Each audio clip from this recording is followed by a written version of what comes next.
Olá, meu nome é Fábio Jesse Dalforno, eu tenho 30 anos, moro no interior de São Paulo, na cidade de Presidente Bernardes.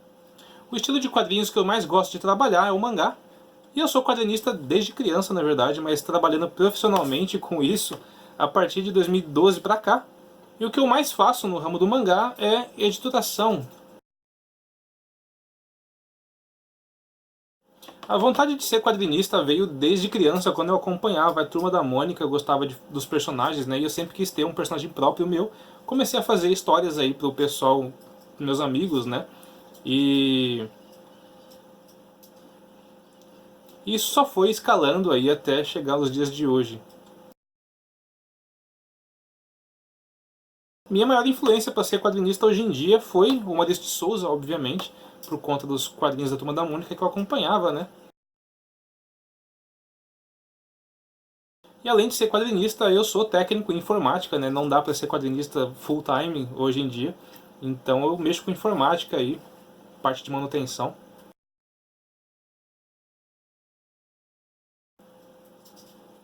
Quantos quadrinhos eu tenho concluído é uma pergunta difícil, porque já fiz muitos. Eu faço parte de roteiro, já fiz alguns com desenho, e a maioria aí foi a parte de editoração, né? E eu ajudo as pessoas a criarem suas histórias, então é difícil contabilizar quantas histórias eu já trabalhei.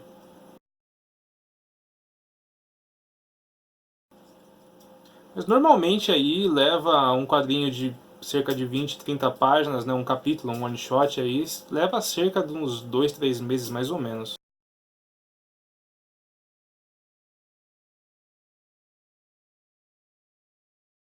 Cobrar pelo trabalho é algo bastante particular, né? Depende muito de cada um dos trabalhos e do que é a demanda, para quem que é o trabalho, né? Quem que é o cliente. Então isso demanda um briefing próprio aí, né? Então é muito particular esse tipo de cobrança, né? Depende muito, cada caso é um caso. Os quadrinhos que a gente produz aqui no Estúdio Armon normalmente são vendidos pela internet ou por eventos, né? A gente participa de alguns eventos na região de Campinas, alguns na região de São Paulo e na região de Presidente Prudente também. Mas normalmente as vendas são mais concentradas na internet aí, através da nossa loja.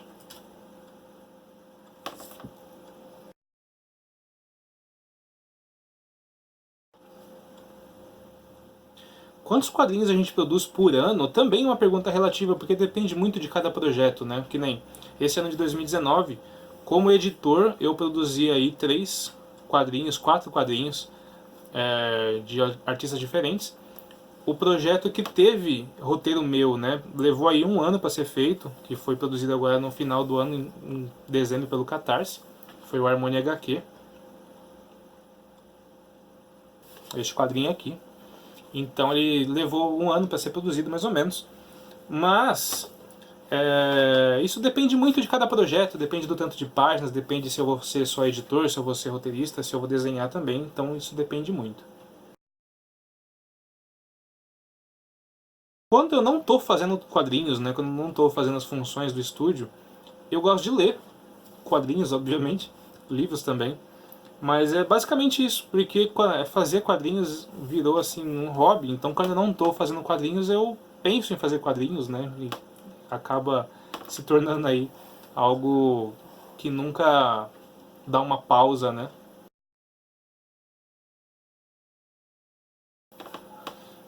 O Estúdio Armor já participou de uma exposição, sim, com algum trabalho nosso, que foi no Sesc Tijuca. Isso foi em 2018, não me recordo exatamente, faz um tempo.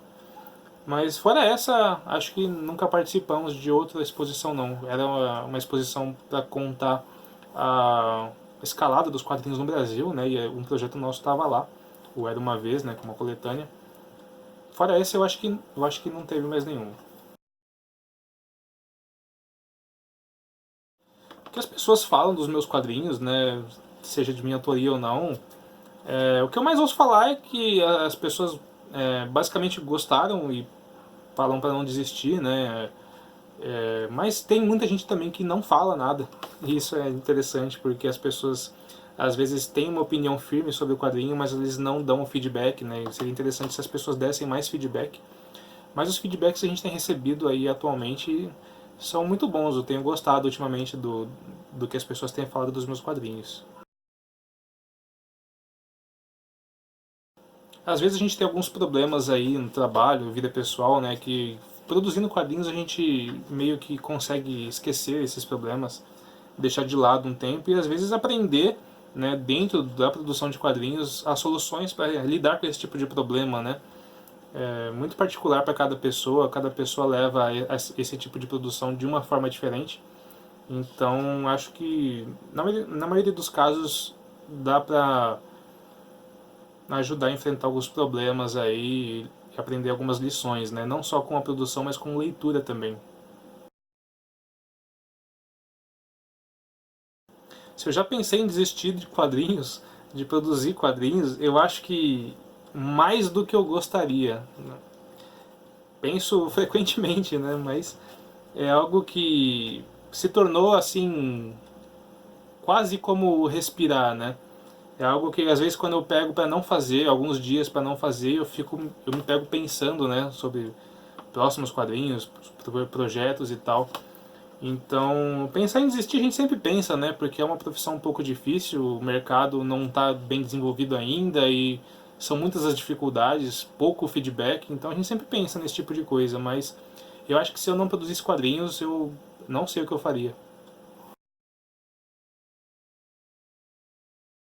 Desde que eu comecei a produzir lá em 2012, se teve diferença, né, entre o primeiro quadrinho que eu fiz e o mais atual, em vez de falar, eu vou mostrar para você. O primeiro quadrinho tinha 24 páginas, tinha lombada branca porque eu imprimi em casa, a impressão era meio tosquinha, meio embaçada, não tinha qualidade, era grampeado manualmente. E esse aqui é o mais recente, tem verniz localizado na capa, 300 páginas, aí um traço variado, né? Então acho que a diferença é bem óbvia, além de eu falar, vocês vendo aí o resultado, acho que dá para ter uma noção. Pretender viver de quadrinhos é algo, né, que é meio utópico. Todo mundo que faz quadrinhos hoje almeja viver de quadrinhos, né, produzir só isso, fazer só isso da vida. Mas na minha opinião, o nosso mercado ainda está em crescimento e eu acho que para as pessoas que vão viver de quadrinhos não são da nossa geração hoje. A gente até o fim da nossa geração atual, né, vai aí ter que se sustentar com outro trabalho. Mas é algo que é necessário, né? A gente está aqui produzindo, se sacrificando aí pelo crescimento do mercado, então almejar viver de quadrinhos, sim, tem pessoas que conseguem hoje, mas não é fácil e quem sabe, vamos ver se essa utopia chega ainda na nossa geração, né? Eu duvido muito, mas é possível. Lugar que eu gostaria de conhecer, eu acho que muitos lugares no mundo eu gostaria de conhecer. É, obviamente o Japão, né, como todo produtor de mangá, né, gostaria. O Japão eu acho que é o principal lugar que eu gostaria de conhecer. Londres também gostaria bastante. Não sei, talvez Portugal, não sei. Bem difícil essa pergunta, viu? Acho que uma frase que me inspira, é difícil me recordar assim de imediato, porque sempre é um conjunto de frases, né, que me inspiram todos os dias aí. Mas quando eu penso na produção de quadrinhos, a primeira frase que me vem à mente, assim, que eu posso dizer que me inspira, é uma frase do Thiago Spike, da Editora Crass, que é "manda ver nesses desenhos". É uma frase bem simples, não é nada filosófico, não é nada muito pretensioso, mas é algo que me inspira, porque ele tem uma naturalidade para falar, né? Então acho que "manda ver nesses desenhos" é a frase que me inspira. Me inspira um desenhista, um quadrinista, assim, que me inspira. Seria óbvio eu falar alguns mangakas japoneses, né? Takehiko Inoue, obviamente, Yoshihiro Togashi. Em questão de Brasil, Maurício de Souza. E também Max Andrade e Kaji Pato são dois caras que me inspiram muito, eu acompanho desde o começo. Vitor Cafage também. Tem uma série de pessoas que me inspiram, então acho que seria meio injusto eu falar só alguns e deixar todo o resto de fora porque eu não lembrei agora. Agradecer aqui a LM Entrevistas por essa entrevista que eles me procuraram, né, para conceder aqui. agradecer também a oportunidade e gostaria de convocar vocês para conhecer os quadrinhos do Estúdio Armon, né? Deve ter o link aí na descrição do vídeo para vocês conhecerem o nosso site, a nossa loja também está disponível. Todo mundo que acompanha aí assiduamente, né? A gente tem já uma fanbase que está sempre comentando aí nas coisas, nas publicações, sempre adquirindo, sempre apoiando no Catarse quando a gente lança alguma coisa nova. Então é sempre gratificante aí acompanhar essas pessoas e a gente nem sabe como lidar com esse tipo de coisa ainda, né? Porque somos independentes e não temos assim uma base de fã assim para reconhecer que nós somos uma editora, uma publicação assim frequente, né? Então eu queria agradecer só a todo mundo que acompanha, que gosta, e se você ainda não conhece, procure aí o Estúdio Armon nas redes sociais. Talvez você goste de algum quadrinho nosso, talvez goste de alguma coisa que a gente publica aí. E é uma oportunidade, né, para dar avanço aí nos quadrinhos nacionais e aumentar aí o público para essa cultura de consumo nos quadrinhos se tornar mais frequente, né? Então obrigado, pessoal, e até a próxima!